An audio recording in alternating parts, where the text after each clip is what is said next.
सास नहीं माँ। हर समय सास और बहू का रिश्ता खराब नहीं होता।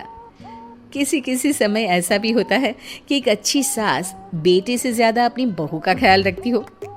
माँ, मैं घर छोड़कर जा रही हूँ, मैं इस घर में किसी भी हाल में नहीं रह सकती।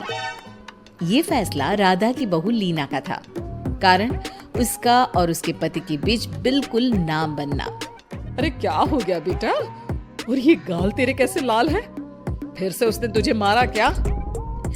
वो अब नई बात नहीं है माँ, लेकिन आज तो उन्होंने साफ साफ बोल दिया कि वो मेरे साथ नहीं रहना चाहते।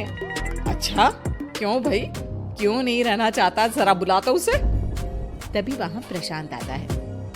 हाँ, क्या है माँ? क्या बात हो रही है? क्या बोल रही हो? मैंने कहा ना एक बार कि मैं इसके साथ नहीं रह सकता, बस। अरे ना रह, किसने कहा? निकल जा घर से। प्रशांत माँ की बात सुनकर हैरान हो जाता है। कैसी बात कर रही है माँ? मैं कहाँ जाऊंगा? वैसे भी हम यहीं रहेंगे। जाएगी तो ये। लीना रोते हुए अपने कपड़े पैक करने चली जाती है और घर से निकल ही रही होती है कि रुक, तू कहाँ चली कपड़े लेकर? कैसी बात कर रही है माँ जी? वो साफ साफ तो बोल रहे हैं कि मेरे साथ नहीं रहना चाहते, तो क्या करूँ मैं? हाँ, तो उसे ना रहना है तो ना रहे, जाए यहाँ से। तू भूल गई बहू, घर मेरे नाम का है, तेरे पति के नाम का नहीं। तो निकलेगा ये, तू नहीं। कैसी बात कर रही है माँ? मैं बेटा हूँ तेरा, ये जाएगी घर से बाहर। ना ना बेटा, तूने मेरे लिए किया ही क्या है? अरे सारा दिन ये बहू है जो मेरा ख्याल रखती है। ये कमाती है और सारा खाना भी बनाती है, एक एक पैसा घर पर देती है। अरे मेरी कौन सी दवा है कौन सी नहीं, ये भी इसी को पता है। तुझे पता है क्या? तेरी दवा? तुझे क्या हो गया माँ? सही तो है तू? नहीं, माँ को बीपी और शुगर की प्रॉब्लम है। मैं आपको व्हाट्सएप कर देती हूँ, जो जो दवाई माँ लेती है बता देती हूँ। हाँ ठीक है, माँ की दवा रखने वाली। जा निकल घर से। सास को बेटे पर गुस्सा आ रहा था। अरे क्यों बोल रहा है बार बार चली जा चली जा? मैं इसे कहीं नहीं जाने दूंगी। यही तो मेरे लिए बुढ़ापे का सहारा है। बेटे को माँ पर गुस्सा आता है। वो घर छोड़कर जाने लगता है कि उसकी बीवी उसे रोक लेती है। देखिए, मेरे कारण आप अपना घर ना छोड़े, मैं दूसरे कमरे में शिफ्ट हो जाती हूँ। सोचिएगा कि मैं इस घर में हूँ ही नहीं। वैसे भी माँ का ख्याल रखने के लिए आपको किसी ना किसी को तो रखना पड़ेगा ना। लड़का मान जाता है और बीवी के साथ रहने को हामी भर देता है। अब क्या, जब वो सुबह सोकर उठता, उसकी बीवी उसके लिए चाय बना कर रख देती, ऑफिस के लिए टिफिन और कपड़े साफ कर कर अलमारी में रखना। अरे क्यों काम करती है उसके? वो तो तुझसे बात भी नहीं करता। ना करे माँ जी, मैं ये मानती हूँ कि जो मेरा कर्तव्य है वो मुझे पूरा करना है, फिर चाहे जो हो जाए। माँ जी, आप उन्हें कभी मत बताना कि ये काम मैं करती हूँ। बहू अपने कर्तव्य अच्छे से पूरे करती और सास पति का ख्याल भी रखती। वो घर का काम और साथ ही दफ्तर का काम भी पूरा करती। लेकिन फिर एक दिन, तू पति के सामने आती क्यों नहीं? उसे तो तेरी परवाह है नहीं। उसका सारा काम पूरा हो जाता है और आराम से खाता पीता रहता है। फिर तू क्यों परेशान होती रहती है? बहू कुछ नहीं कहती, वहां से चली जाती है। माँ, तू ना ये रोज मेरे लिए चाय और खाना मत बनाया कर। वैसे भी तू थक जाती होगी। अब मैं दूसरी शादी कर रहा हूँ, अब तुझे ज्यादा परेशान होने की जरूरत नहीं है। माँ को बेटे की बात बिल्कुल अच्छी नहीं लगती।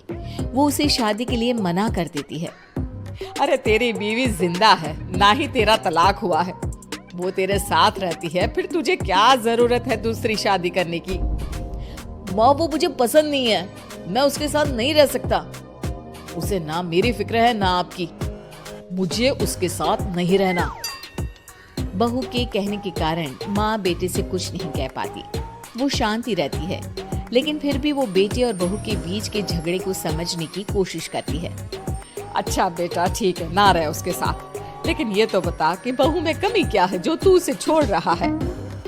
देख माँ, इतने दिन से वो मेरे साथ नहीं है, लेकिन मुझे उसकी कोई कमी फील नहीं हो रही। दूसरी बात, मुझे उसकी शक्ल देखना भी पसंद नहीं है। देखा है कैसे रहती है वो? अब सास को माजरा समझ में आ जाता है कि जरूर बेटे को दूसरी लड़कियां पसंद आ रही होंगी, तभी वो ऐसा कर रहा है। बेटे के जाने के बाद वो बहू को बुलाती है। बहू जो काम करके अभी किचन से निकली होती है, उसके सारे बाल बिखरे होते हैं, पास से मसाले की बू आ रही होती है और उसकी शक्ल से चमक भी चली गई होती है, कपड़े भी अस्त व्यस्त। बेटा तू खुद का ख्याल क्यों नहीं रखती है? माँ जी वक्त ही नहीं मिलता, फिर आजकल तो ऑफिस घर से ही चल रहा है, तो क्या ख्याल रखना। ऐसा नहीं है बेटा, ऑफिस घर से चल रहा है तो खुद का ख्याल ना रखा जाए।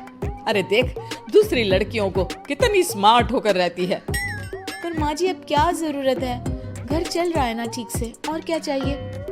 वैसे तो देखा जाए तो कोई जरूरत नहीं, लेकिन खुद के लिए जरूरत है।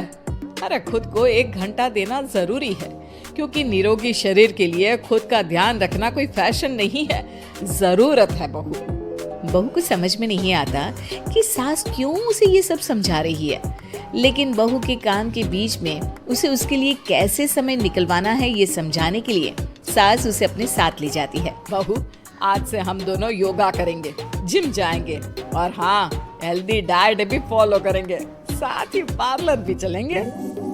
सास बहू दोनों मिलकर खुद को वक्त देना शुरू कर देती और फिर कुछ ही महीनों में। क्या बात है बहू, तू तो पहचान में ही नहीं आ रही है, कैसे? सब आपकी मेहरबानी है माँ जी, सच्ची मैंने खुद को बहुत इग्नोर कर दिया था, लेकिन अब लग रहा है कि मैं गलत थी माँ जी। सास और बहू बात कर ही रहे होते हैं कि सामने से पति आ जाता है। वो बीवी को देखता ही रह जाता है। हाँ, तो तू क्या कह रहा था कि तू दूसरी शादी करेगा? मैंने बहू से बात कर ली है। बहू, अब कल से तू जो इसे खाना बनाकर टिफिन देती थी ना, इसके सोकर उठने से पहले चाय रख देती थी, इसके कपड़ों से लेकर सारी चीजों का ख्याल रखती थी ना, वो छोड़ देना। कल से कोई और ला रहा है ये। बेटा समझ नहीं पाता कि उसकी बीवी इतनी प्यारी कैसे हो गई। अब बहू को क्या देख रहा है? तलाक के पेपर मैंने बनवा लिए हैं और हाँ, ऊपर का पोर्शन भी खाली करवा लिया है। किराया देकर रहना शुरू कर देना अपनी नई बीवी के साथ। मैं तो अपनी बहू को नहीं छोड़ सकती। माँ, मैं भी नहीं छोड़ सकता अपना परिवार, मेरी बीवी और इस घर को। मुझे माफ कर दो आप लोग। Magic Taste Retold.